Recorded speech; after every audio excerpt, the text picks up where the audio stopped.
Welcome to the final week of the Tonto's Demise 15th season.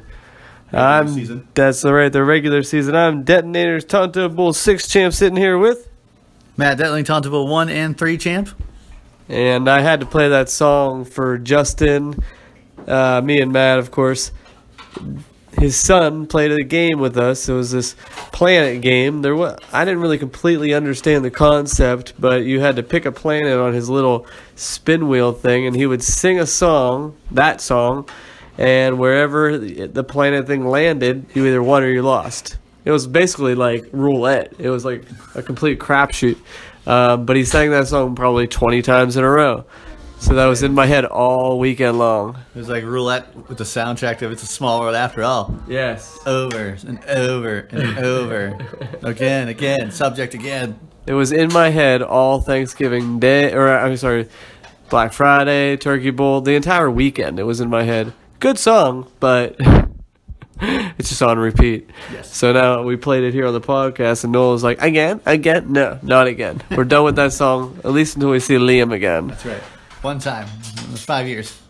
All right, so we're going to do things a little different this year because Delling is DVRing the game because he wants to watch Kirk Cousins. And so we are going to start off with this week's matchups. And I am R&R and DTF. Wow. Yeah, you are. You slept a lot this weekend. Well, your weekend. Yeah. That's because my body was sick. We can get yeah, it was recovering. I guess so. All right, well, let's get into these matchups because we only have about 10 minutes till kickoff, and Delling doesn't want to be spoiled. I'll be able to enjoy Kirk Cousins playing just because by himself, like I have nothing really to worry about for the playoffs or for this last week of the season. I know everybody's like you can be a flip-flop with Justin. Yeah, that's about it. It doesn't really matter to me. I mean, it just doesn't matter. Yeah. I'm not like looking at Craig or the other 3 or 4. Jay, Disco or anything. I'm not saying this person I can beat because I don't know. It's all tops. It's a toss-up. Yep. So whoever I play. All right. So do we have a matchup of the week that we want to make the matchup of the week? Well, normally you'd probably say Josh versus me, but we both don't really have anything to worry about, so yeah. I don't think that is the matchup. I don't think so either. All right, and the matchup of the week that we have will be the Bad Luck Wolf Bears versus the Skellahor Isotopes, because Craig wins, he's in, or Jimmy, who's been complaining about his season for the last 6 or 7 games, about how bad his team is and how bad his luck is. It sucks, that he can hang his hat on something by just destroying Craig's hopes. And in his defense, the last 2 seasons, his team has imploded. And it's hard to like figure out exactly why. He always has a great start, and then he just finishes crappy and doesn't make playoffs. But I agree, that should be the matchup of the week. As it is, so it shall be. All right, what's the first matchup? I will just go line here. First matchup is going to be Space Antelope versus Shawshank Athletics. There's a little bit riding on this for me, and not too much for you. Obviously, Josh wants to take home first place. Right. And if he wins, he gets it. If he doesn't, and I win, I have a good shot at getting it. All right. Let's look up and down these lineups. Kind of surprised he's playing Randall Cobb. Why? It's Tampa Bay. Yeah, that's true. It is against Tampa Bay. I was going to say, well, yeah, Robert Woods is doubtful. I guess he doesn't really have much of a choice right there. I'm going to give it to you just based on the fact that I really do want you to win, but at the same time, I'm a little worried because Geno Smith is throwing the ball. Don't get me started. That's probably unfinished business. Yeah, we'll save it. I'm so mad about this. It's ridiculous. So is the entire state of New York. They should be. The whole state should be. But I'm going to give it to you because, like last week during the Thanksgiving podcast, I said that Josh is a pretender, and last week he proved it. So I think the pretender pretends one more week, but he doesn't really have anything. He still gets a bye.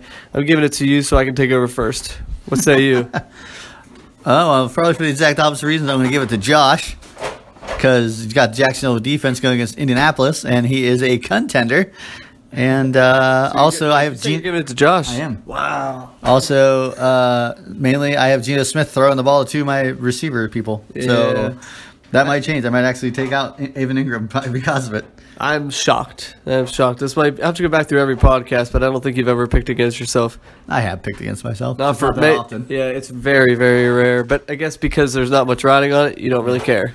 Yeah. Plus, I wouldn't mind Josh taking home what is it, the $35 or something? Yeah, whatever it is. Yeah. That way you aren't like, well, I got a piece of the the knockout in first place, and That's right. Those are two free years in fantasy baseball or football. Yeah, basically that's it. Okay. So. Yeah. And the next matchup also has some implications more for Disco than anything. According to Craig, we've got the Bad Luck Bears, and they are solidly locked into 5th place. And Disco, he's in 7th, I believe. Right. And he needs a win desperately. And I think he gets that win that he needs badly. You look at Jared Goff's going against Arizona. That's not the greatest matchup. And Stafford's got a pretty tough matchup too, but I'm going to screw all the way down to the LA defense going against Cleveland. What a pickup. Oh, great pickup. As well as Jacquizz Rodgers. I think that's going to be a potentially good pickup. I think that everything falls Disco's way this week. I just hope that Craig will also lose to help him get in.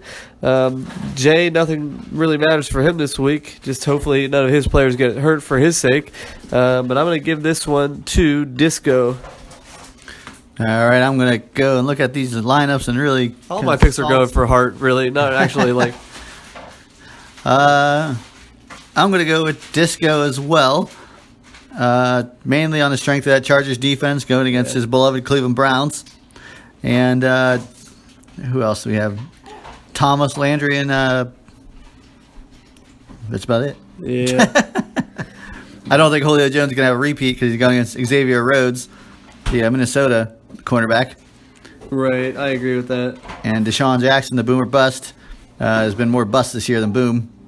So Fournette versus Indy could be problems, and so could Freeman, which is a huge problem for Craig, which I love. But I'm still going to go for Disco, and that's going to be a heart pick. And this next matchup is other than FC Bohoric versus Mighty Midgets. And this is looking down these lineups. It could be quite the show. We got the LA Rams versus Arizona and Washington defense versus Dallas, which starts in a second. I really like Rex Burkhead and Alvin Kamara. Looking around. I got to go with Justin. It's mainly because of A.J. Green, Keenan Allen, and Alshon Jeffrey, plus Rex Burkhead. Yeah, A.J. Green always kills the Steelers.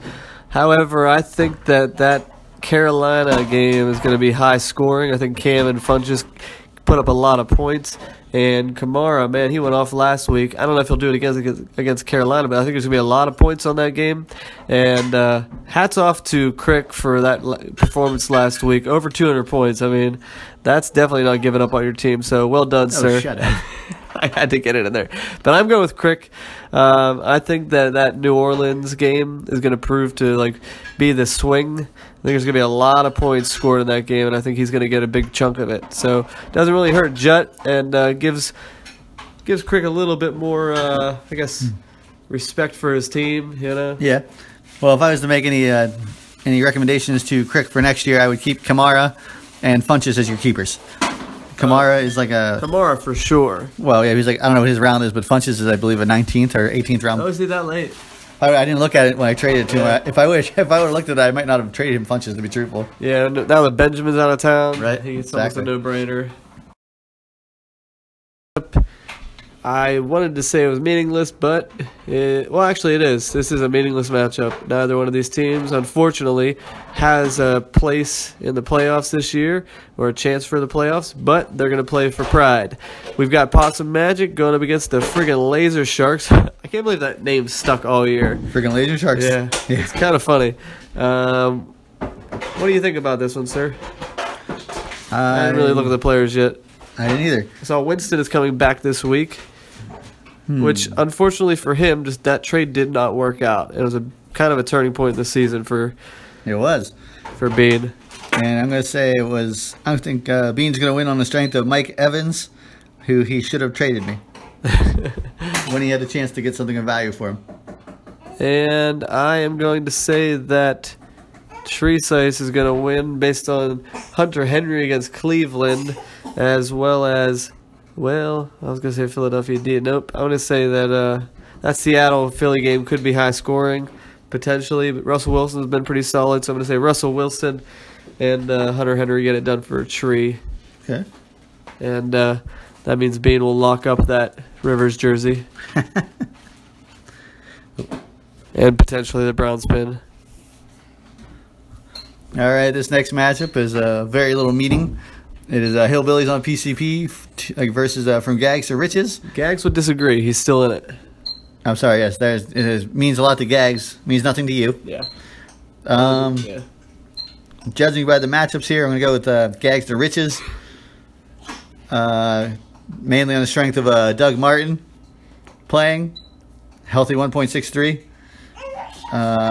And New England defense versus Buffalo, and the best kicker in the game, Greg Zerline. And your team's going to suck a big donkey butt, Brian. Wow. And if you start Josh Gordon, you'd be a fool. Well, I probably will start Josh Gordon over Demaryius Thomas. I'm going to go with my team. Phillip Rivers is finally hitting his stride. I should have played him last week. I still would have lost, but he put up a 60-point game. Gags the Riches, like he said, his running backs might not play. Doug Martin's probably not going to play. Peterson, I guess, is very questionable. So his running back core is very thin. I just think that this is his last gasp, and I don't think he gets it done. So, Gags, I'm going to send you packing. You're going to have to try again for a back-to-back championship at another point in your career. Well, let's not state the obvious here, but Gags won. He had a 2-game win streak here. He obviously was not quitting on his team. He made some great moves, and he has potential to get into the playoffs, which should shut up any naysayers out there and critics who just won't let it die. I will say one last thing. I mean, you brought it back up there. However, I will say that I don't know what you're talking about. I didn't say anything specifically. I will just say that I appreciate Gags responding and saying that he would have made the same trade either week. So take him at his word, and he was probably still going to play for the future either way. So it's a play for the future, not for the present. I personally wouldn't trade away a guy just because I'm afraid he's going to get a concussion, but that's his prerogative. So I respect him as a manager and just don't respect the move. And now, the matchup of the week. We've got the Skelehor Isotopes, who somehow have managed a way to get his fate in his own hands, going up against the Bad Luck Wolf Bears, who unfortunately is just playing to knock Craig out, which I don't know if he cares about it or not. Do you think he cares if he knocks Craig out? I hope he does.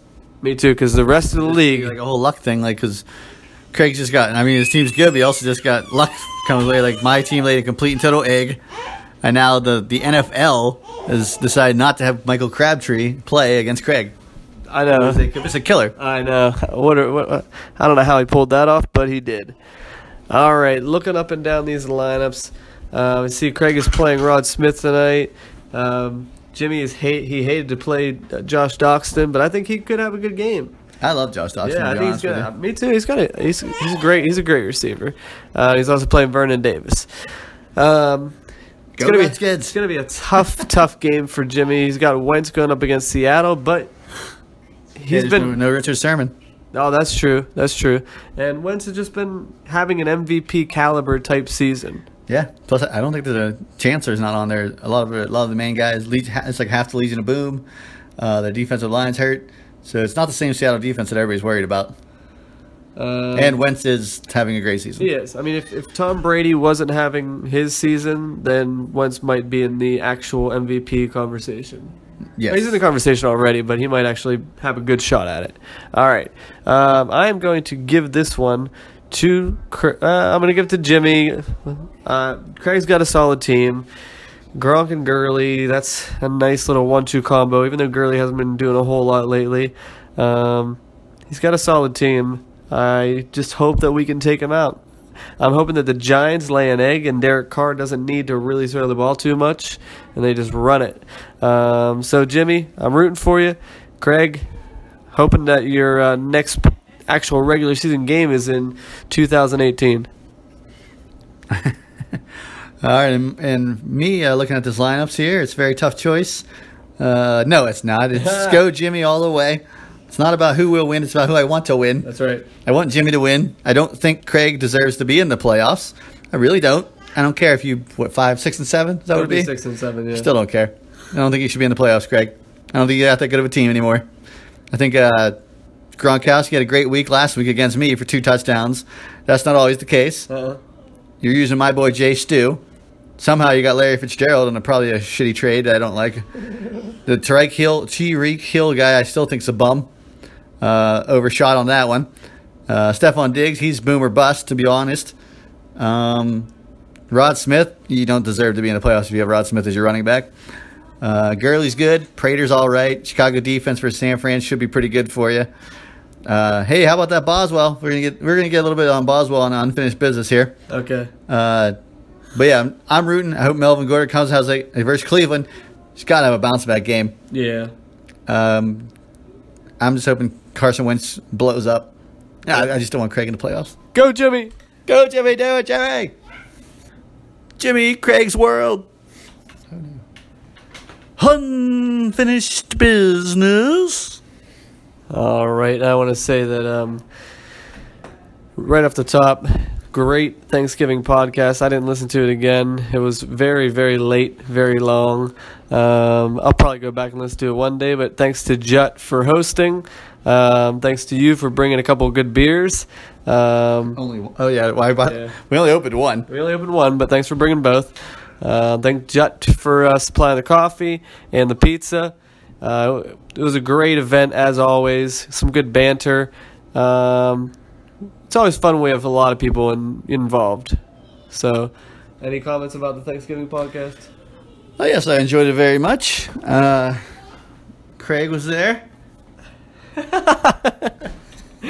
You're stating facts about attendance. But yes, Craig was there. No, we had a great time. Ate a lot of pizza. Wait, I almost had John Prine in my head. Had a great time. Ate a lot of peaches. Ate a lot of pizza. But no, it was a good time. Always good to hang out at Justin's house. Fell asleep to the musical melody of Brian's snoring. Oh, yeah. And the beer was delicious. If I had another bottle of that bourbon beer reserve, I probably would not give it to you guys. I'll be honest. I did not think it was going to be that good. It was very good. It was. Yeah, and now I have to go to Allentown to get another one. And the other beer I left there is in Justin's fridge. So you can have it, Justin. And usually the Thanksgiving podcast is, as usual, it's probably about 75 nonsense, 25% stuff we actually want to talk about. Yep. All right, for unfinished business, probably got to read through this whole thing again because I wasn't really prepared. But on Monday I was busy, Jimmy. I couldn't respond to your lineups stuff talking about me being a turncoat of all things. Oh yeah, I was actually thinking if we actually did a segment on "Oh No He Didn't," that was probably perfect for "Oh No He Didn't." They called me a turncoat. Well, I was really busy that day and had other things on my mind, so I didn't have a chance to properly speak what I wanted to say or anything. But it just said, what do you call it? No, see, he called me Benedict Arnold, which is actually pretty funny. Yeah, I would give that to him. That was funny. So I asked him to give me something valid, and he said, loyalty to a team doesn't come from the players on it. It comes from the city and the tradition. Players are temporary. And Cam, the biggest prima donna in the whole league, a man who has sulked his way through every year of his career, a man who wears a towel over his head or just doesn't speak to the press after a loss, a man who got up and left an interview after the Super Bowl loss because he could hear a member of the opposing team in his interview. All right, I'd like to defend Cam on that one. So, first of all, you're attacking me because I'm rooting for the Carolina Panthers. They're my number one team, and you're also saying that I've lost all respect and I don't root for the Steelers. I never said I won't root for the Steelers. I said they are now my number 2 team. But you do hate on them. I do. Yeah, I hate on them with good reason. But anyway, Cam. So prima donna in the whole league, the biggest prima donna in the whole league. Are you joking? Like, are you kidding me? if you think you root for the Steelers, Jimmy, if you think Ben Roethlisberger isn't a prima donna, you got another thing coming. He's a big prima donna too. Always faking through his injuries. Always, oh, I'm so hurt. And then he comes back out there, like throws a touchdown or something. And then he's the Brett Favre of the league, threatening to retire every year, saying, I don't know if I'm going to do it. You guys better help me out. So, do we need to pause? No, we can pause. So also, he's threatening retirement. And the one thing I have... This is the first time he's ever threatened to retire. No, he did it last year, too. He said it. Did he? Yeah. Okay. Anyways, and also, I have a different perspective on players, Jimmy, because I see them. I deal with these people, not on a regular basis, but on a basis. And Roethlisberger, I've seen him. He's a dick. He's an asshole. Oh, I agree with that. So I don't ever see him doing charity. So I know he has his own little camp, but I don't ever see him around Pittsburgh a lot. So with that saying, Ben Roethlisberger is a prima donna. I think Cam's bigger. I don't think you're saying Cam's the biggest prima donna whole league. The biggest, but I think he's bigger than. He said he sulked his way through every year of his career. All right, well, one of those years he was MVP. Okay, has Ben Roethlisberger been MVP? Has he ever taken the whole team on his shoulders and taken them to the Super Bowl? Yeah. You put all that pressure on yourself to take your team to the Super Bowl. First time, yeah, he and did. Then you get destroyed by the defense and Peyton Manning that can't throw the ball 5 yards. I'm sorry, man. Of course you're going to be pissed off and sad. So some of his people aren't that great with the press. Ben did take him to the Super Bowl. Not all with everything on his back. Uh-huh. No, he didn't. Uh-huh. What are you talking about? Whenever it was the second year, 2005, the first time, you will go back and watch those playoffs. He didn't do a lot in the actual Super Bowl against the Seahawks. However, every game that led up to that Super Bowl, he was the key factor that got them to the Super Bowl. All right, but for the regular season, can you tell me who their defense was, Brian? Who was on that 2005 defense? I can't off the top of my Troy head. Polamalu. Oh, yeah. But Harrison. All I'm saying is he put that team on his back during the playoffs. That's not what I'm saying. I'm talking about the whole season. Okay. Antonio Brown, Mike Wallace. Antonio Brown wasn't on the team in 2005. He wasn't? Are we sure about that? Positive. Positive? I'm 100%. But he doesn't have a Super Bowl ring. Well, they didn't win. Oh, we're talking about 2005? Oh, 2005. I'm talking about never mind. Mike Wallace probably was on there either. I'm talking about the one versus Green Bay. Oh, okay, yeah. Where he led them. He was loaded with team people. Yeah. So, but I also believe 2005 he was loaded with a team as well. Yeah, I'm sure he was. But anyways, Cam Newton's a bigger prima donna. I disagree. You guys, it just looks like he is because he's a big smile. You guys just hate him because he's black. Oh, whatever. You guys are all racist. Whatever. Jimmy, you're racist. You're hilarious. And a man who wears a towel over his head. Who cares? You wear a towel over your head. He's hot. He's sweaty. He don't want people taking pictures of him. Then doesn't speak to the press after a loss. It's not true. He does speak to the press a lot. Sometimes a lot of stuff he says gets misconstrued. He might say something sexist, which I disagree with. But for the most part, I think he's a good person. And like I said, he's never smoked. He's never been caught smoking weed. He's never allegedly raped a girl. He's never done anything bad outside of the league that has been bad on himself, his team, or his league. But I think if Jimmy was Roethlisberger has. If Jimmy was sitting here right now, he probably wouldn't say that Ben Roethlisberger is a saint. He would just say that, yeah, he's done some bad stuff too, but he doesn't base whether or not he likes the Steelers on the quarterback or any of the players. He bases it on the city, the traditions. He doesn't just base it solely on the players. Okay, he could say that, but then I don't ever remember Jimmy ever being like, I'm a diehard Steeler fan from the beginning. I remember him somehow transitioning. I remember talking to you like, I'm going with the Steelers, nut. I'm a Steeler fan now. So that's what I remember. So I don't remember him being a diehard. I mean, he's always liked Western Pennsylvania sports teams. I think, I think his passion for the Steelers has grown. I mean, he's joined popularity and the fact that they're doing well. Honestly, Where I was think he in the '80s? Where was he in the early '90s? I was there. He might have been. Hey, all I know is that whenever he visited Western Pennsylvania, that's when his love for the Steelers really grew. You know, when he went to the Johnstown folk festival and he went to the church festivals, his love of Western PA shot through the roof. And I think at that same time, his passion for the Steelers increased as well. He's always been a fan, but I agree, it grew. He joined the fan club. You know. All right. Well, now he's trying to tell us. I think we need to have him on for an interview. We might just have to if he's actually up to willing to debate. Yeah, he would be. And I think the fact that the current players erase all the Steelers history, tradition, and fandom is sad, is what he's telling me. I never stated that. I never stated, no, I don't. I'll never not like Steelers with Hines Ward and Jerome Bettis and all those guys. I love those teams. They're fantastic. Hines Ward might not have been a saint. Jerome Bettis, I think, is a saint. Franco and all them, I think that's awesome. I don't really count it because I wasn't alive. And I don't think you should count it either. I hate when people do that. We got 6. Yeah, but you're only alive for 2 of them. Why you throw that at people's faces? It's stupid. And I don't think we want you back after they're gone from the. I don't think we want you back after they're gone from the team. I think Benedict Arnold is a perfect nickname. This one really ticked me off. Troy Polamalu is ashamed of you. He's ashamed of you because you gave up on a team and city that he fought so hard for, and that you can't see that it's the leadership in the locker room that's spoiling the pot. It's like a losing season. There are always better days ahead. If you can't weather the storm, then stay off the boat. First of all, I'd like to say, right there, Jimmy, I'm going to say this right back to you about your team in the fantasy football. There are always better days ahead. It's like a losing season, Jimmy. There are always better days ahead. If you can't weather the storm, then stay off the boat. Ooh. Get out the league. Ooh, wow. Stop being a little bitch. Now, back to Troy Polamalu, who I am very concerned with. You don't ever tell me he's ashamed of me. Listen, man. You ever been to the Steelers locker room? No. Do you ever know that the Steelers, when Polamalu was there, he had 2 lockers, and one of them he had a fridge. Guess what was in that fridge? You told me. Hey, you won't be able to guess it, Jimmy, because you won't know. You don't know Troy Polamalu. Worms. Worms were in that fridge because he likes to fish a lot, okay? And second of all, he's still around the city. Every Friday he goes to children's hospitals. You know what? I also met Troy Polamalu. I told you that. I think so. I did.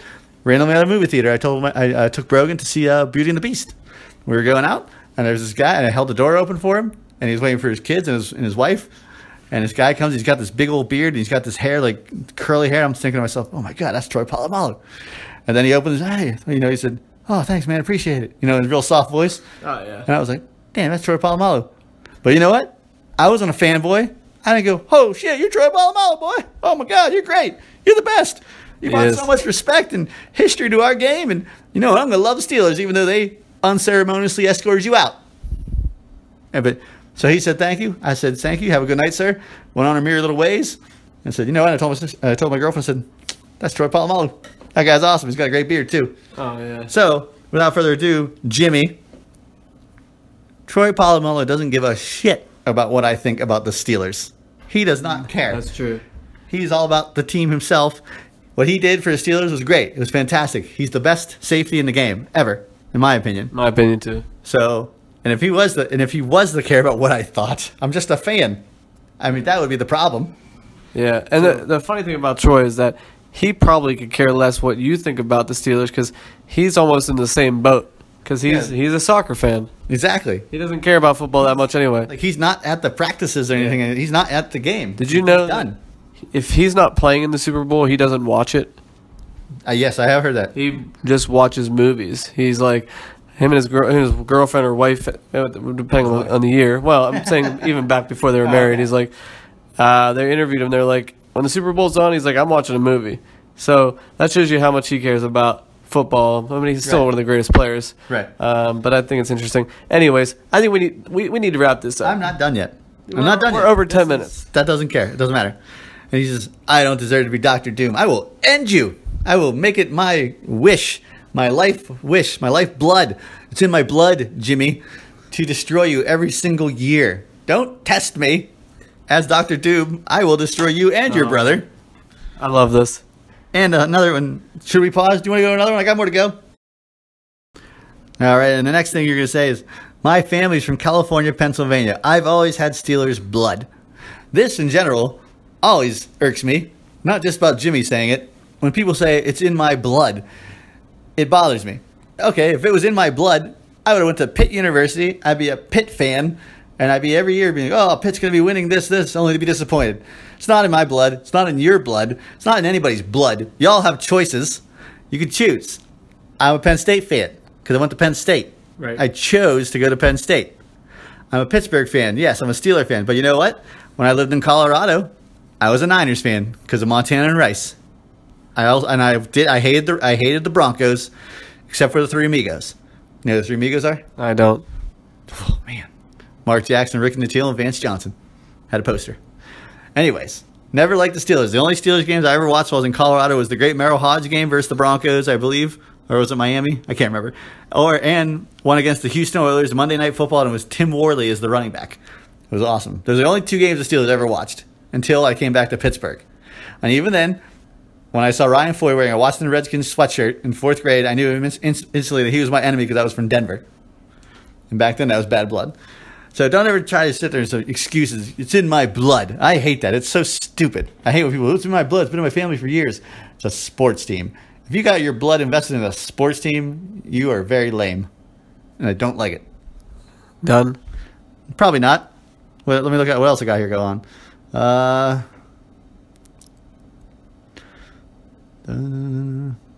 That's pretty much all I got. All right, I'm sure it'll come back up. But I think that your 14, 15-minute diatribe against Jimmy is going to probably anger him into remaining commissioner of this league. He's already borderline, and I think that was the thing that's going to tip the scales. So, Jimmy, welcome back to the commissionership. I know you probably won't going to go down like that. Right, and I also hold on. I also want to say that you always seem to have a beef with one of the podcasters, so it sounds like the hubris days are over for right now. Sounds like hating on Detling is going to begin again. It's like seasons. It's like fall and spring. It just rotates back and forth. So, Jimmy, we're buddies now. You and Detling are enemies. He never said he was a buddy with you. You still have suffer from your hubris. I know, but you know what? He usually only hates one of the podcasters. Well, maybe it'll make his business to hate both of us. Maybe. Hate both of us. All right. What do you got? You have something else for Jimmy? I was just going to tell him, hey, follow your dreams, man. Go to that little art school. Oh, my goodness. Follow your dreams, Jimmy. You know what dreams I got? I got dreams of conquering. I'm going to conquer you, your brother. I'm going to conquer this whole league starting next year. Jimmy, he'll probably regret that someday. I probably will because he won't make me any cool shirts or anything. So, whenever you I'm just doing this so he'll stay in the league. Whenever you're designing like video games and doing amazing work in comic books, he will regret that comment, which he should. Hold up. He's designing video games? He's talked about it. There's way more to designing video games than just drawing. I know. He's to do like computer code and everything. Yeah. He's been talking about doing that though. Does he even play video games? I don't know, but he's got an in potentially in the video game world. Oh, he's got an in? Yeah. I think it's a relative or a friend. Anyway, if he could take those words back, Jimmy, he would immediately, but it's too late. Those words. Take those back. Yes, you will. I would not. Nope. Hey, you follow your dreams at art school and be the best Jimmy Huber that could ever be. I have nothing to say. I figured. All right, now that Delling's done for now, at least, getting all this anger out of Jimmy, I would like to officially, because we haven't done it until this week. I think we're officially going to clap out the bottom 4. We've got Bean, Crick, Tree, and who am I missing? Jimmy. So Jimmy, let's do us a favor. Beat Craig. Do something good for once. So the 4 of you, good season. It unfortunately didn't get enough done to make it to the playoffs, but I'm going to clap you out right now. I don't know if Dylan's going to join me or not.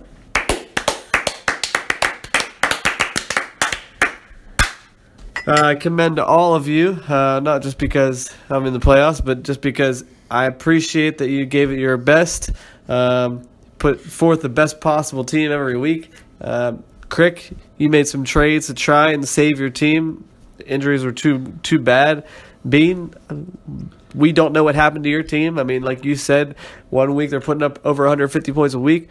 A couple weeks later, they can't scrounge up enough to get to 100. So the algorithms kind of went haywire. Tree didn't make it to the draft. Still got a pretty good team. Easy lasted all year for you until you traded him away to me. But you got a lot of. Are you serious? A lot of mileage out of Easy. You shut up. And then. You're the biggest bamboozler I've ever met. And no way. He's got Watson next year. I wish I had him. You don't wish you wouldn't trade him away. And Huber, Jimmy, I don't know exactly how to explain your team either.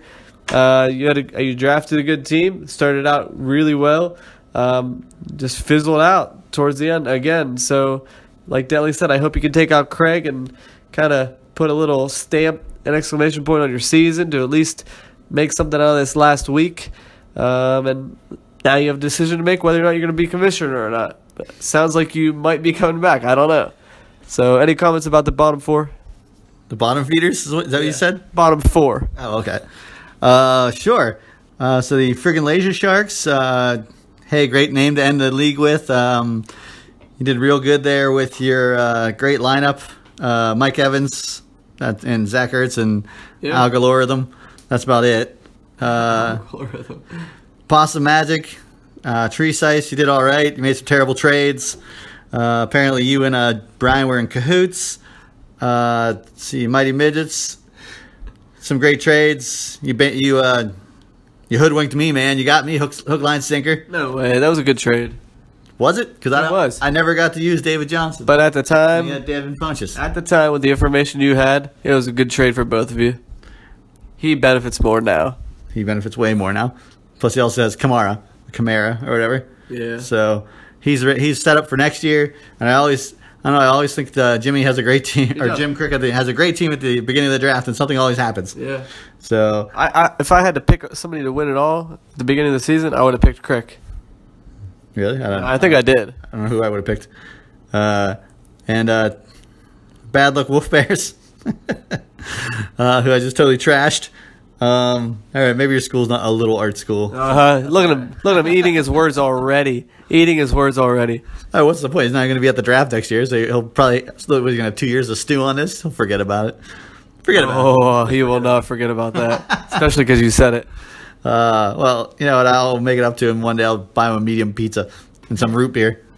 But no, he got Carson Wentz, who's a great pickup, and I don't know who else. I would say Juju Schuster would be his other person he keeps, and also Boswell. Got to give him credit on Boswell. No way. What? What do you mean never? Look, Boswell is a legit kicker. Last week, he hit the game winner. But if you look back earlier in the game, he missed an extra point. Yeah, and he didn't have many other times to redeem himself because they went for 2-point conversions. Meanwhile, they wouldn't have had to go for the other 2-point conversion if he hadn't missed the first extra point. Oh, you can't start blaming that. It's true. Also, there's poor clock management and decisions by Mike Tomlin and Antonio Brown.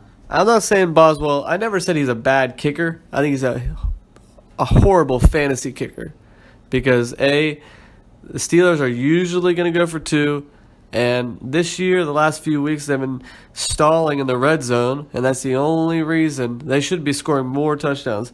The only reason he was relevant for 2 weeks. 2 weeks. Last week, what did he get him? 4 points? Whoop-de-doo. Got him 6, and the week before that was 17. Yeah, the last 2 weeks before that, 8, he was relevant. 16, 7, 8, 15. You want 7, 8 regular out of your kicker. Then you have your flashy moments of 15, 16, 17. I think Boswell was a good kicker this year. Yeah, he's trying to make up for that comment. No, I'm not. I said it before, the week before. He said, "Why don't you guys give Boswell some respect?" I am giving him respect because I do think he's a good kicker. I think he's a good kicker. The dude hit a 53-yarder in the wind in Heinz Field. Crosby tried to kick one the same way, and they went so far right, it was pathetic. I agree. Again, good kicker, horrible fantasy kicker. Well, whatever. You guys started talking about the Steelers, got me all riled up. Antonio Brown, that game ends. 53-yard kick, right? To go through the uprights. Who set that up?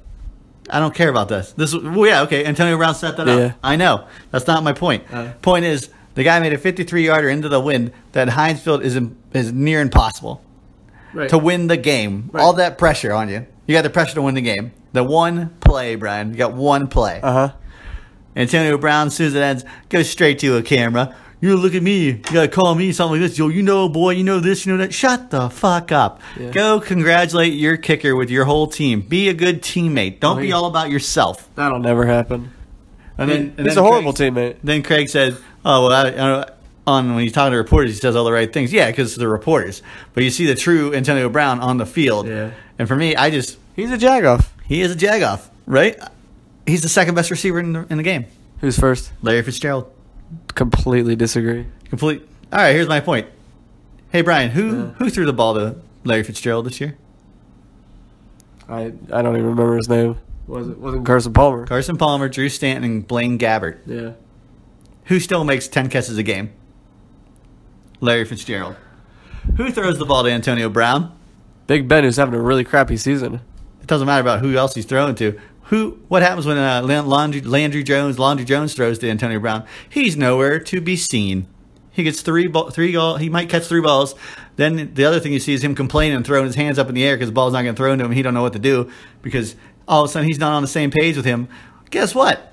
Larry Fitzgerald don't need a quarterback. He's still fantastic. He's a good receiver. Does, as Craig says, the fundamentals. He still knows when to cut. The dude is 30-some years old. He's a slot receiver now.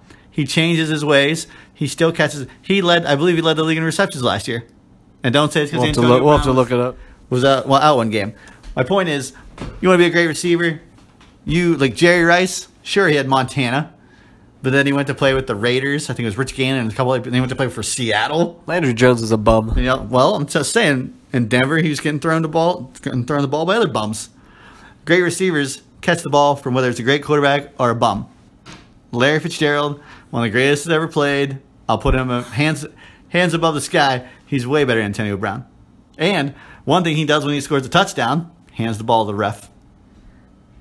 Sure, he might be classier. I'll give him that. But classier. Better, the people in the league like him better. Absolutely. But he's not a better receiver. No, he is a better receiver. He is. Overall, completely receiver, disagree. Completely career, everything. Whenever both of the players retire and all of the stats are done, you will see that Antonio Brown will be a much better receiver. I think you're completely wrong. Completely. And they did a special on Larry Fitzgerald.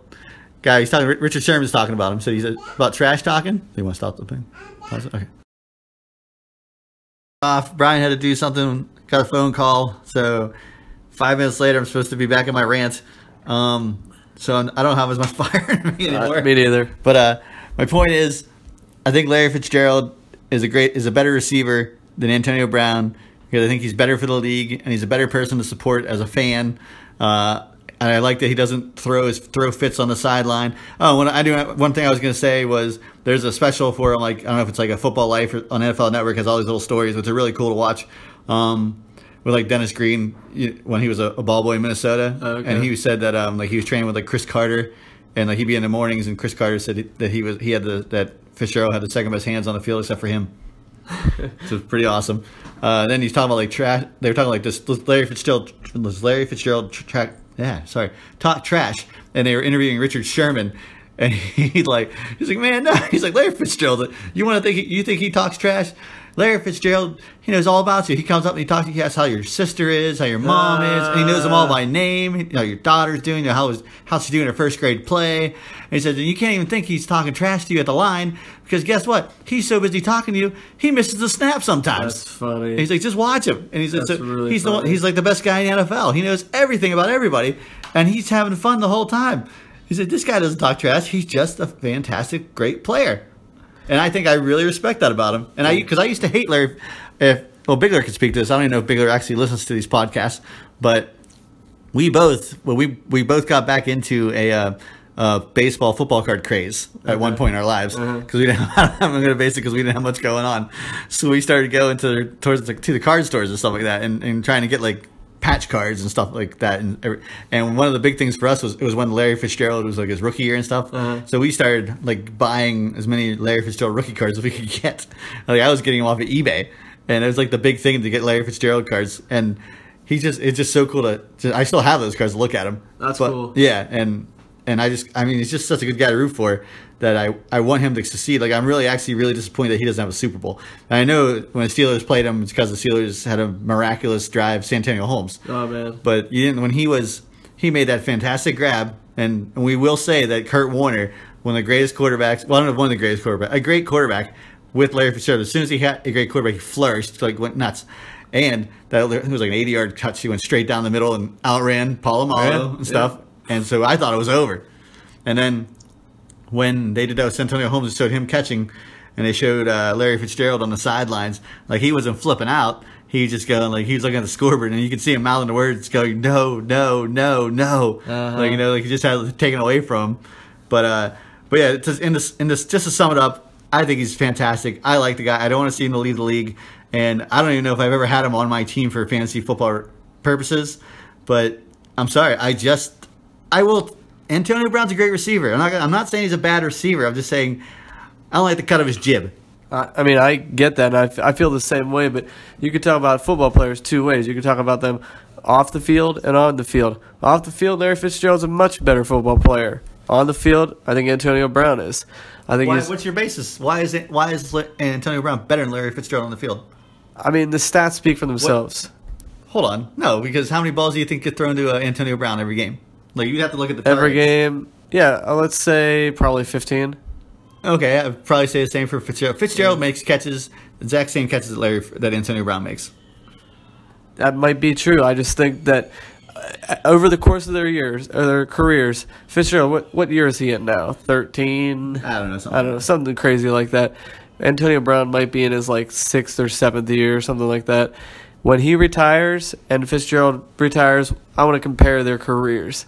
I think it's a good idea because if this is only like year 7 for Antonio Brown, Ben Roethlisberger is going to be gone 1 or 2 years, and then you're going to see what it's like to have a shitty quarterback, and that's going to tell you if he's better than Larry Fitzgerald, because Larry Fitzgerald has gone years with a shitty quarterback. Yeah. Well, I wouldn't call Carson Palmer a shitty quarterback. Well, I'd say with Blaine Gabbert and Drew Stanton and other people like that. Fill-ins, but no. Before Palmer, there was other guys too. Let's just wait and let time predict that. But I think if you walked up to any NFL player now and said, "Who's the best receiver in the game right now?" they wouldn't say Fitzgerald. Probably say Odell Beckham. They would probably say Odell Beckham. They'd say Antonio Brown. I don't know who else they might put in that same conversation. They might say Julio Jones, AJ Green. He's soft. Yeah, but they wouldn't say Larry Fitzgerald. I'd probably disagree with you. You think that they would? I would say Larry Fitzgerald. Might be a few. But the majority would say probably one of the other top 3 receivers. So, but it'll be a better receiver than Antonio Brown. Who? Calvin Johnson. I don't know. I don't think he's a beast. He's Megatron. Like, dude, he's a beast. He's Megatron.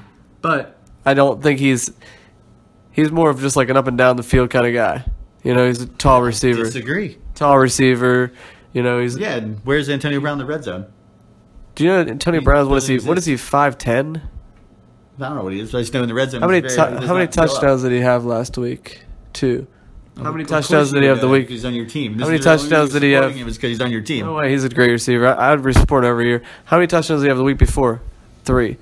I think he had one of his best games. Yeah, I think he has 8 touchdowns, 9 touchdowns on the season. Listen, I've seen Antonio Brown live. I know. Every game I go to, he has 2 touchdowns. Yeah. But I also saw Calvin Johnson go off for 2 touchdowns, 2 65-yard bombs against Calvin Johnson is more of a red zone threat. I'll give you that. But he's also a deep threat. Yeah, and I think that AB is just an overall more well-rounded receiver. Well, you know who's way better than AB and always will be? Yeah. Joe Horn. Oh, jeez. I'm ending the conversation right there. All right, on to another topic here. This is going out to Josh, who's currently sitting in first place. And I want to tweak what I said last week about the contender versus pretender. Oh, now you're going to tweak it? Tweak it. Because I need more coffee for this. I'll fill you up here in a second. However, I think instead of calling him a pretender versus a contender, he's boom or bust. I mean, that's what it is. He's boom or bust. Now he's boom or bust? Yeah, because he's 11-2. He's 11-2, but and I'm not just saying because it's my team, but he also trails me by over 100 points. So what? He's boom or bust. He's had some soft weeks, and last week was one of them. I just think that like his team, if you look at player by player, he's boom or bust. And I guess you could say that about any team, but I would say so. His team's floor outside of Brady and the Jacksonville D is pretty low. Like it is. Their floor, meaning like what you could probably expect them to get, is pretty low. You gotta count on Brady. You gotta count on Jacksonville D to have a huge game, and they usually do. But that's why I say they're boom or bust. If they don't perform, which they didn't perform last week, hey, it was a bust. Okay, I can't believe I'm defending Josh. I know. I love this. I'm happy to defend Josh because like you're You're not giving him that credit for what he's doing. I'm not. No, there's people you guys aren't giving enough credit. These 11-2, he has dominated the league, and you're talking about we say the buns and the meat and the buns. Right. But the point is the buns are extreme the total amount of the points that are every year, every week. And Brady and Jacksonville defense are boomer, if you're going to call it boomer bust, but we all have players that are boomer bust. It's not boomer bust like Deshaun Jackson or T.Y. Hilton. These guys, Brady has been a consistent boom, and so has the Jacksonville Jaguars defense. And you're saying he doesn't have anybody else. DeAndre Hopkins is a boomer bust guy. This guy, even with Savage, is still roping off 15, 20 points sometimes. And we also have DeMarco Murray. He might be falling back a little bit, but he can come back. And I'm looking like Kenny Stills. There's a boomer bust guy. If you put believe me, I had him on my team. Yeah. I wish I wouldn't have dropped him. I'm just saying, he's his team individually, the players. I'm not saying are boomer bust, but I'm saying his team as a whole is boomer bust. And they might be more boom than bust, but it is boom or bust. Well, I could say the same about your team. Go ahead. Your team is boom or bust. Go ahead. I disagree. I just don't think. Here, I'm looking at your team. All right. Oh, first time you ever put Phillip Rivers, there's a boomer bust guy right there. Where you gonna put Alex Smith? That guy's just been bust. And Phillip Rivers speaking of boomer bust, normally score. Hold on. Speaking of Phillip Rivers, he has over 40 points the majority of the weeks. Lately, he's been scoring well over 40. Yeah, but how many times have you played him? But I didn't need to because I had Deshaun Watson. All right, well that's a boomer bust guy too. He was all boom. Brown is boomer bust. Good look at it. AB has had 3 off weeks. The rest of it's been 20 points or more. All right, let's see. No, it hasn't. 20 points at 1, 2, 3, 4, 5 weeks with less than 20 points. Out of what, 12? So 7 weeks, 20 or more. And out of 11. Out of 11. Because with the bye. Oh, yeah. So we're spending way too much time going individually, but he is not boomer bust. And whenever he's scored under. Jordan Howard's boomer bust. That's true. McCoy's boomer bust. Yeah, that's true. You have to say true, or else your true. Defense is just thrown out the window. That is and true. Craig would be like, What I'm trying to say, plus your defenses aren't that good. Well, I never said they were. Yeah, but I'm just being honest. Your team's a boomer bust. Everybody's boomer bust, but I don't understand what you're trying to say. What are you trying to say about Josh? Everyone has the potential to be boomer bust. I just feel like Josh's team has a greater potential to be a boomer bust. And he's 10-2. Is he 10-2? 10-2. Okay, that makes sense. He's been more boom than bust. But if his top performers don't perform, those 2 players, there's key positions. If they don't perform, his team flops. If I don't have a quarterback perform, my team still shows up. If I don't have a defense perform, my team still shows up. Oh, really? Yeah. Well, okay, fine. If Antonio Brown doesn't perform, you flop. My team still shows up. Does not. You flop. I've won with Antonio Brown having an off week. Well, we're not going to go through the records. We can go. I don't want to go through because I don't want to see the points. We can go through later. I think your argument is not valid. That's fair. I think you're just throwing shade on Josh to try to make him think he's not that good. Josh, you are that good, sir. You're having a great season. You deserve it. You made great draft choices. Hey, I laughed at your algorithm with Greg Olsen, but you should be the one laughing now because you're in first place and I'm in fourth. But Greg Olsen just re-injured his ankle, which shows whatever else Josh drafted. He drafted well enough to support his team without Greg Olsen. He doesn't even need him. He didn't trade away Tom Brady. That was his best move. It was his best move. Well, after Jacksonville. Right. Yeah. Well, yeah. Jacksonville and then not trading Tom Brady. Well, I would say Jacksonville's the best move of his year. Agreed. Trade Tom Brady is nothing because he got Jacksonville, whatever, the 15th round or something crazy. As Craig states, we all passed him up. Yeah, we slept on that. Yeah, well, I don't know if we slept on it. Craig also made the point where they were hyped up last year and didn't do squat. So when they got hyped up this year, we were all like, piss on that. We're not biting that apple again. Yeah. Now, having said all of that I said, there's a very good chance Josh wins it all because his potential for boom is greater than the bust, but is boom or bust. All right, well, who's your pick to win it all when you can't pick yourself? If I don't pick myself, Jay. Jay? Yeah. I picked Josh. All right. That was actually going to be my last thing to say to you, actually, for unfinished business. Who would you predict if it's not yourself? I picked Josh. All right. Do Brady and Jaguars defenses. We're looking at what the Jaguars play, and that 15-16 is just sick. Like the defense, I think they play San Fran and Indianapolis. I can't be sure. But anyway, the teams they play are very weak. Last week, I think they play It's either Cleveland or San Fran, one of the two. Yeah. So Josh has got it set up real nice. We'll find out. Who do you think is going to get the last spot? Probably Craig. I hate to say it, but I think Craig has a good shot at getting it. Who does he play this week? Jimmy. Jimmy. Yeah, that's right. Fudge. Oh, God, I would really rather have Disco in there. Me too. I would love to have Disco succeed. All right, you pick Craig. I'll pick Disco. I think it would be awesome to have Gags in there just because it would like shut you up so much. Oh yeah, it would be painful to see Gags in the playoffs. I mean, I'll say that I'm not gonna go back into it. It'll open up another whole can of worms. But my gut is that Craig gets in, as much as I hate to see it. If he gets in and Justin's third place, it's the Kitchen of Love playoff. Yes. So that was my follow-up question. I just remembered.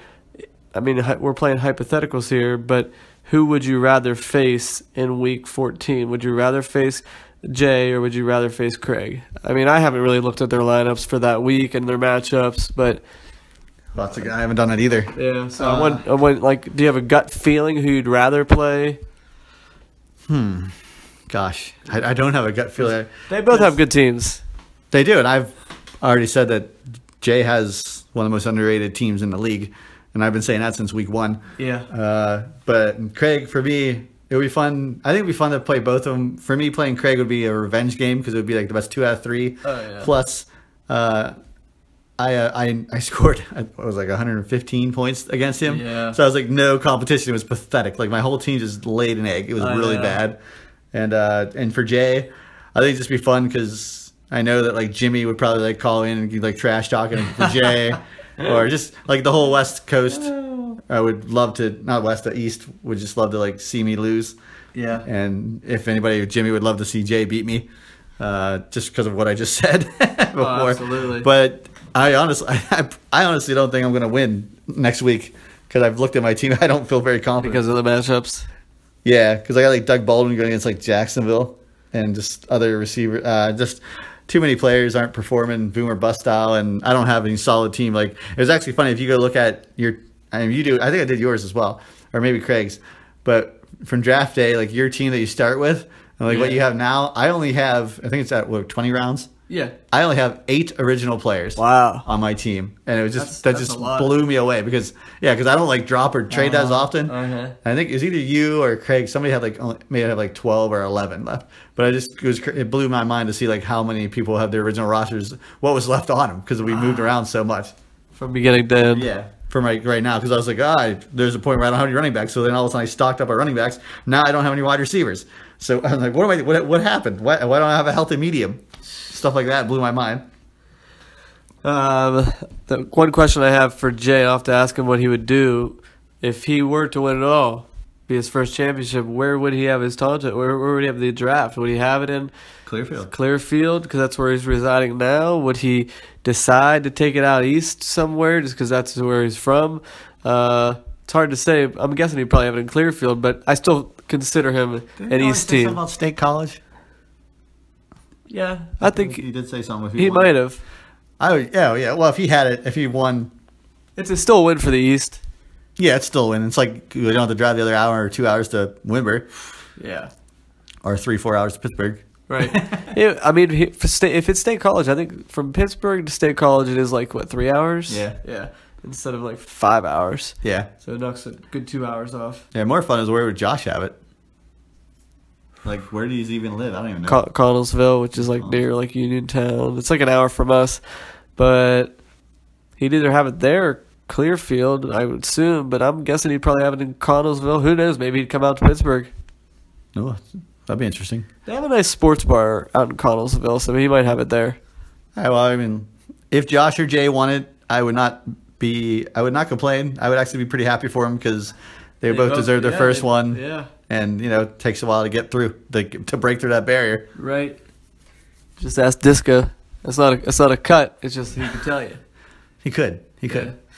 But he's made it to Jay's made it to championship game, I believe, too, as well. Yeah, he has. He has. So. Has Josh? No. He has not. Always third place game. That's right. Which would be just poetic if that happened again. But But I do have a feeling that he's going to at least make it to the Tonto Bowl. Yeah. Whether or not he wins, it's going to come down to Brady and Jacksonville. Hey, those are two great people to have your faith in. Yeah. Oh, absolutely. Especially when Jacksonville is, like I said, I think in Tonto Bowl, I think it's San Fran. It's somebody really weak. So, Brady might be Buffalo or something. Who knows? Yeah. But it's going to be this. The odds will be stacked in his favor. Yeah. Well, like I've said before, like even like me not being all in on the Steelers and like rooting for the Panthers, like it's allowed me to take like a step back. And like last week I taped the whole the Patriots versus Miami game just to watch it. Yeah. And like it is just not like just to watch Brady work and not be hating him so much. Yeah. He is so good. He is. And like there was points where he just moves around that pocket. Yep. Trying and like you got Ndamukong Suh and all these other people coming at him and the way he just moves, it's just unbelievable how good he is. And he's 40 years old. 40, yeah. And he has all these weapons around him. And like that team does so well at stocking him up with players to throw to. And they're not like game changers, all of them, but they are all good. They're good possession receivers. And I'm really having fun watching them, like to be honest. So like if they went to the Super Bowl, I'd root for Brady. I hate to say it. Yeah, I can never root for that guy. But he's a great quarterback. I think from hearing interviews, he's actually a pretty good guy.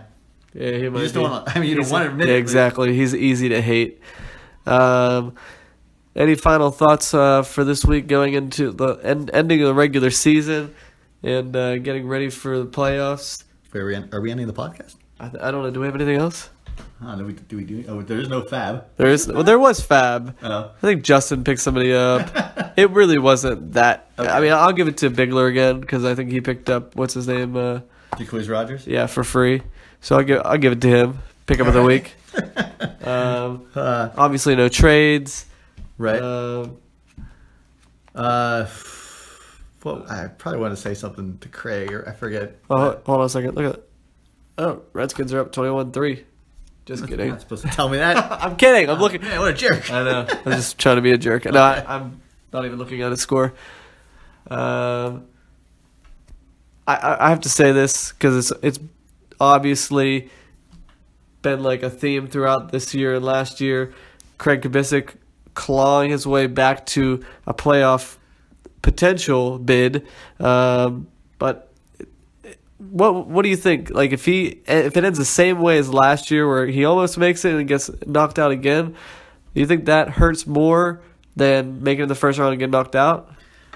I think it does hurt more. I think so, I think too. because you have that hope, and you feel like I probably think Craig has the utmost confidence right now, just because he's been winning and people have been losing. Like all the dominoes are falling his way, and just to get that close to the playoffs, to sniff it, and then have like the door slammed in your face would be worse than I think getting in the first round. Getting blown out in the first round. Because if you make it the playoffs, you're like, that was like, what was he, 1-6 or something crazy, or I forget what it was.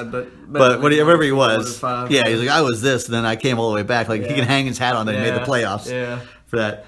And that kind of brings me to a little bit of unfinished business, Brian. Oh my goodness! Like every year, you ever seen the movie Basketball? A long time ago, great movie. Yeah, you remember that the little guy on our team? They're called Little Bitch. Yeah, they're always like he hates being called Little Bitch. Yeah. For me, if you look at through the league, I always think Craig's the little bitch of the league. I'm always like, God, he's such a little bitch. It pisses me off so much. But then this year started going around, I started thinking Jimmy was a little bitch. He's Chicken Little. Yeah, because he was complaining about his team so much and how his luck is. And I was like, oh, man, Jimmy's a little bitch of the league now. Yeah. Then I started thinking about it. I was like, man, then there's Brian Volchko. He's got just the nonstop hubris and the fact that he won't let Gags and I's trade, he won't let it go. And I was just thinking, you're the little bitch of the league right now.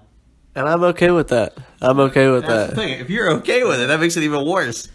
Yeah, the reason I'm okay with that is because I feel like the league has taken a turn. And like Crick said, it has. Like Crick said, when Disco picked up somebody off the waiver wire and he was out of it, it pissed him off for a long time, and he got over it. Now he realizes that anything is fair if it's within the league rules. So I guess that was the turning point for me, like that trade, because it kind of just signals that we're not like saying that there's one season versus the next. We're everybody's okay with like giving up on a season and just playing for the next season. So if we're okay with that, then that's the way it's going to be. So I don't think I'll ever be okay with it, but still have to live with it. So that's just how I feel about it. Passionate about it. All right. Well, you're passionate, but you might not feel okay with it, but you also did the same thing. So I did. I learned from the best. I learned about watching you. Because I never would have made that trade if I didn't feel like I needed to. But I felt like I needed to. But you made the McCoy-Hogan trade. Absolutely. So you hoodwinked them. Now, that's a whole other debate. That is a whole other debate because Treesize wasn't giving up on the season. I believe Craig put it in the perfect perspective in his review, which I did watch, Craig, the whole thing. I saw most of it, but I didn't see all of it. What did he say? He talked about the trade, about how you traded Hogan, who you can't really trust Hogan or Amendola on a weekly basis because you sometimes they'll get 2 points, sometimes they'll get 20, sometimes they'll get like 10. And he said you got a Hogan. You took Hogan, had 2 big weeks or something, and then you traded him for McCoy, who McCoy is a running back and he's always out on the field for every play.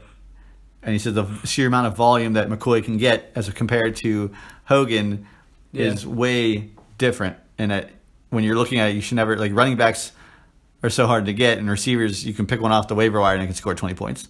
But you can't really do that with a running back.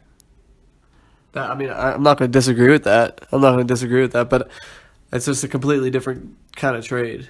You know, it's not a trade that like. But it is a hoodwink.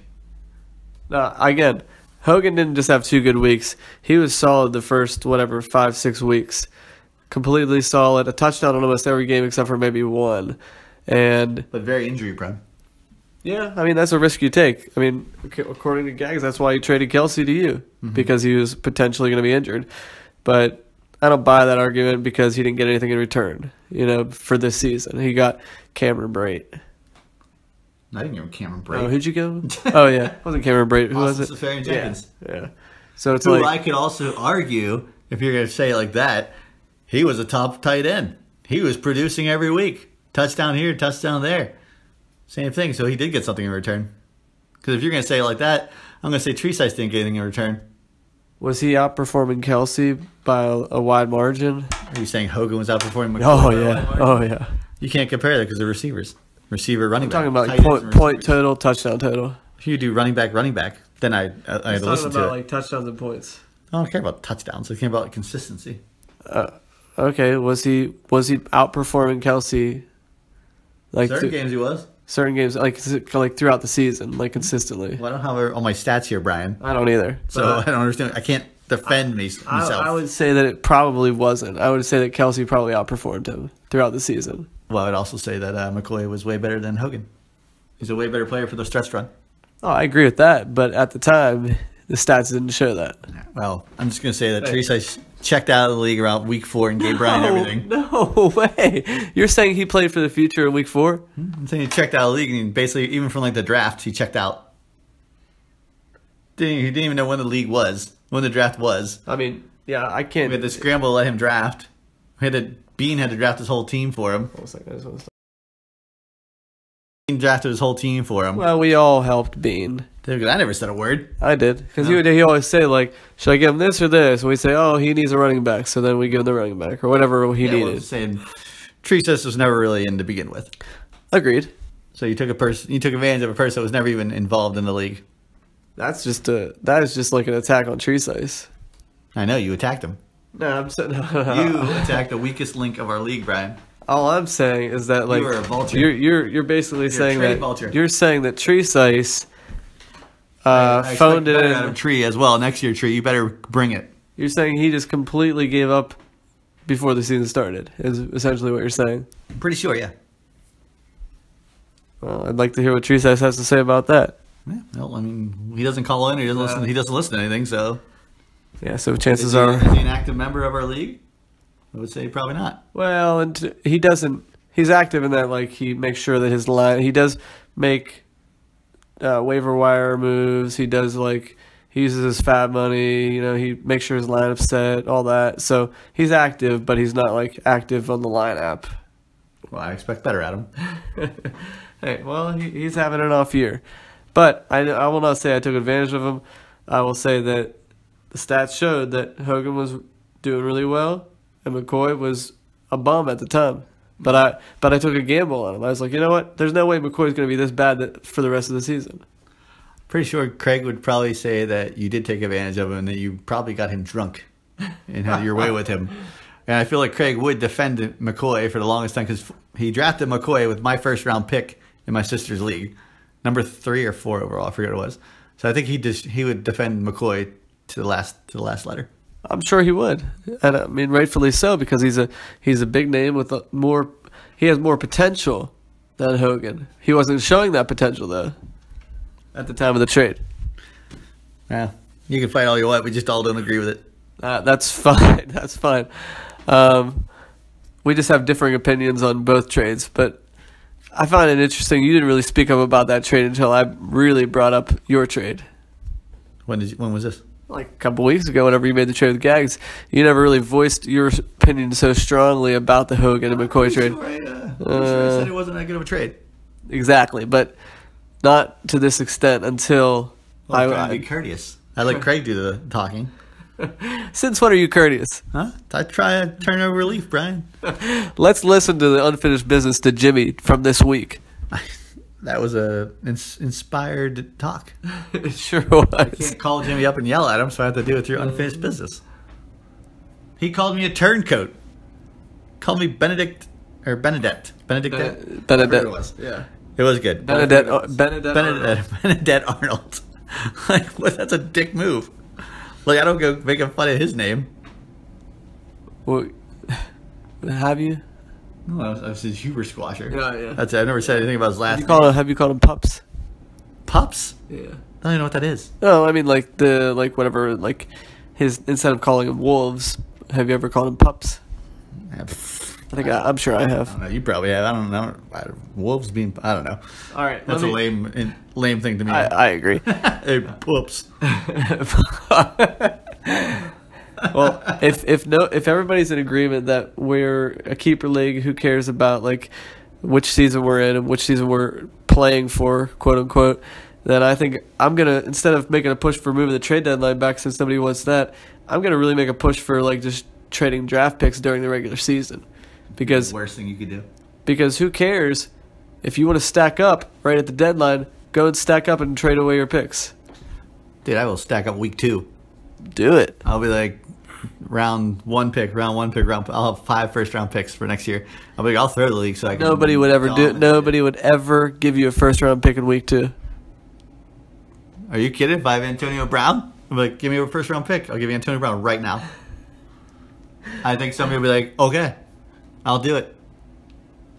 You're probably right. Somebody would do that. You wouldn't get 5 first-round picks, but you might get 1 or 2. Yeah. Oh, well, hey, I'll do 3. I got the draft pick game down, man. You see my baseball league. Yeah. Next year I'm loaded. I'm ready to go. Well, I just feel like that's the way this league is starting to turn. So let's just go full that way.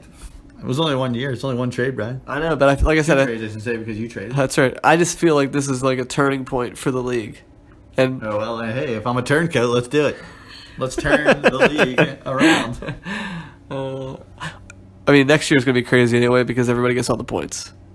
It's going to be nuts. Which is another thing. My punter should get the points from defense for completing a pass for 20 yards. Baltimore on a 4th and whatever. Punter got it, threw the ball, first down. I should get the points for that. So you're saying anybody that throws a pass should get that? Mm-hmm. I do. So like a running back who throws a pass should get it? Yeah, because you're saying you get all the reception points. So there's always halfback passes, receiver passes. So you're getting all the points for that. The receivers, the running backs should all get points for that too, as well, as far as 6-point touchdowns. You mean for next year? Yeah, for next year. Oh, yeah, I agree. And I believe my punter should get that point as well. For next year. Mm-hmm. Anything on special teams, we should get credit for. I'm good with that. If you're getting all the points, just get them all over. I agree. Who's going to keep track of all that? Well, Craig, for now. That's what I'm saying. I forgot that was one of my unfinished business things. If Craig is not commissioner next year... I thought that was shady, by the way. Well, we'll get to that. Okay. If Craig is not commissioner next year, or Jimmy isn't. If Jimmy and Craig are not commissioner, let's just say it's Gags, just for picking the name. Who does the points? I don't know. Yahoo. At this point, how could we ever I guess, could we do that? I mean, it would work for everything but defense, probably. Yeah. Probably. I don't know. And maybe, like, quarterback completions. We could probably figure that out. I haven't done points in like 7 years. Yeah. I haven't looked at them. I've only done my own when it's close, just to make sure. But if it's not close, I don't care. But yeah, you said that you thought it was shady that Craig brought that up. Yeah, I believe like I kind of agree. I believe it was like the Art of War move Right. by Chanchon, or whatever his name, the guy that wrote the book, Chanchon, or whatever. But thought that Craig basically was like, make me the commissioner or else. Yeah, it seemed like an ultimatum. Yeah, It's like, if and Jim's not gonna be the commissioner, then I'm not gonna make the points. I was like, what's that all about, Craig? right. Or if he's not commissioner, he doesn't do points. Right. Him or Jimmy. Because I feel like you either want to do the points or you don't. If you don't want to do the points, then just give it up. You know, Yeah. Don't make it based on who's commissioner. Right. Yeah, exactly. So if like you're commissioner or whatever Jut, then either say you're going to do the points now or Yeah. I mean, come on, Craig. Isn't that what you bought that big fancy computer for? It's either that to watch porn or to watch porn. it's both. Probably both. But definitely I would say the points were in his head when he bought it. Porn came later. I hope we get this whole commissioner thing figured out before the end of the season or somewhere closer to the draft, just so that we can figure out who's doing what. Yeah. Well, Jimmy said he's coming back to be the commissioner anyway. That was a threat. I don't know if he's actually going to do it. Threat? It seemed like a threat the way he said it. Well, hopefully he's coming. That's it. I'm back. Hopefully he's coming back to be the commissioner, like try to get me ousted or something. Yeah. I'll be the commissioner if Detling is not allowed in the league. I'd be like, wow, that's dirty. That would be the dirtiest move. I am so proud of you. So proud of you, Jimmy. You just went from being a pup to a full-blown wolf. Ow! So, I guess there's going to be a lot of off-season action. But we're not there yet. We got to get to the playoffs, crown a champion, figure out where the draft's going to be, and then we'll move on to that. Sounds good. But this has been a very strange year. Yeah. Been all right. Yeah, it's just I thought it's been a strange year, both players-wise and league-wise. It's been a very strange year. Especially, like, all the injuries, but... Yeah. My boy Dalvin Cook. What could have been. All right. Anything else before we wrap this up? No, I want to go home and watch Kirk Cousins. There you go. All right. Well, don't turn on the radio so you don't hear a score. That's a good point. Because you might hear an update. Just have to listen to John Mayer all the way home. There you go. John Mayer trio, to be specific. None of that, your body is a wonderland crap. Good point. That's good to clarify. Good to clarify. All right. You ready, Detling? I'm always ready, Brian. Good.